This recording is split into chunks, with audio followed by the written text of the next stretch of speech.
Nearly 14,000. That's how many Russian vehicles and pieces of equipment Ukraine's military says it destroyed or disabled in a single month this summer. Not across the whole war. In 31 days. According to Ukraine's general staff, in a report relayed by the Kyiv-based outlet Euromaidan Press, that figure covers July, as the war grinds through day 1,631. If it holds up, it would rank among the highest monthly tallies Ukraine has claimed since the full-scale invasion began on February 24, 2022. But if it holds up is doing a lot of work in that sentence. Behind every one of these daily tickers sits a harder question. How do you count losses in a war zone that almost no independent observer can walk through? That's what this video is actually about. How a number like 14,000 gets built, what categories of equipment it covers, and why the analysts who track this war for a living keep telling their readers to treat it as a claim, not a verdict. Let's start with what's actually being counted. Since the first days of the invasion, Ukraine's general staff has published a running daily count of Russian losses across roughly a dozen categories: personnel, tanks, armored fighting vehicles, artillery systems, multiple launch rocket systems, air defense systems, aircraft, helicopters, uncrewed aerial vehicles, cruise missiles, naval vessels, and a broader bucket labeled vehicles and fuel tanks that covers everything from supply trucks to fuel tankers to engineering equipment. It's that last, broad category, vehicles and other equipment, that makes up the bulk of the July figure cited by Euromaidan Press. The count is cumulative and updated daily, so monthly totals like this one are typically calculated by subtracting 1 month's cumulative figure from the next.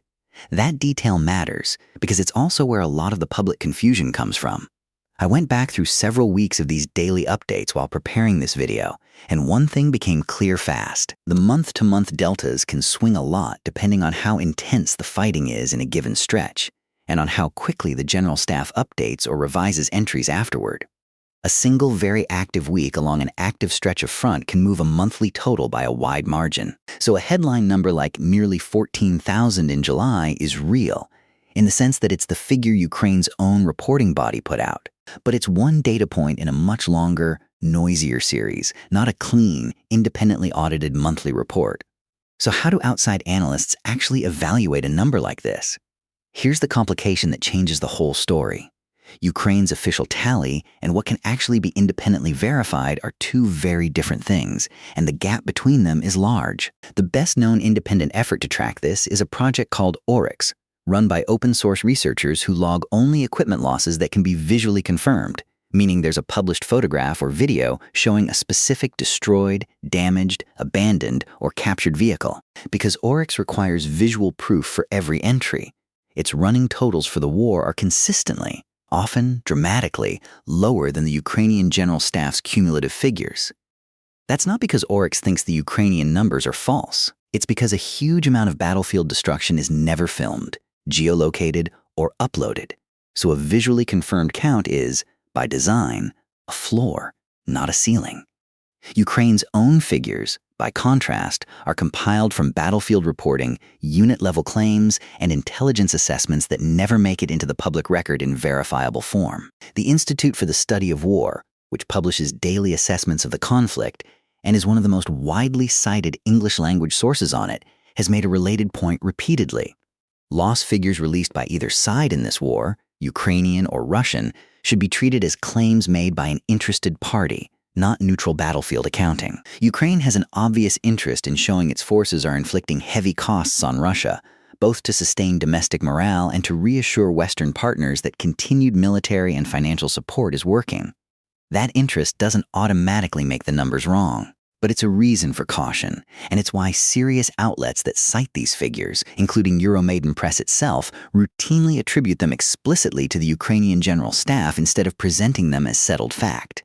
There's also a narrower, more technical problem analysts run into. The categories destroyed and disabled get blended together in a lot of public reporting, even though they describe very different outcomes. A tank that's been destroyed is gone. A vehicle that's been disabled might be repairable, recovered, and back in service weeks later. When a headline figure like 14,000 combines both outcomes under a single umbrella term, equipment destroyed or disabled, it can overstate the war's actual attrition on Russia's operational vehicle fleet, even if every individual entry in the count is accurate. Most people who see a number like this assume it means 14,000 tanks and armored vehicles got wiped off the battlefield. That's not quite what the figure says. Break down the categories and a large share of it turns out to be softer, more numerous equipment: trucks, engineering vehicles, fuel carriers, alongside a much smaller number of higher value systems like tanks and artillery. So why would July specifically produce a high monthly total? This is where the broader shape of the war along the Donbas front matters. Summer months have consistently seen intensified ground offensives on both sides, partly because weather and terrain favor mechanized movement, and partly because both militaries have historically timed larger pushes to the drier months. Attrition warfare like this, where neither side achieves rapid territorial breakthroughs but both grind down the other's equipment and personnel through artillery, drone strikes, and localized assaults, tends to produce its highest reported loss figures during these active offensive windows, not during the quieter winter stretches. Here's the question worth sitting with at the halfway point of this video. If the headline number can't be independently verified, if it blends destroyed with merely disabled equipment, and if it's published by a party with a clear interest in the story it tells, does that mean the number is meaningless? A lot of casual observers jump straight to that conclusion. I'd push back on it. Here's the take that will probably annoy people on both sides. Dismissing Ukraine's loss figures as pure propaganda misses something analysts who study this war closely have pointed out for years. The broad trend lines in Ukraine's reporting have tended to track reasonably well with other independent indicators, even when the precise daily numbers can't be confirmed. Western intelligence officials, speaking on background to outlets like Reuters and the Associated Press over the course of this war, have periodically described Ukrainian equipment loss claims as directionally plausible, while declining to endorse specific figures. That's a genuinely uncomfortable middle ground for people who want either these numbers are true or these numbers are propaganda. Based on the available public record, it's also the most honest place to land. What does that mean for how you should read a claim like nearly 14,000 in July?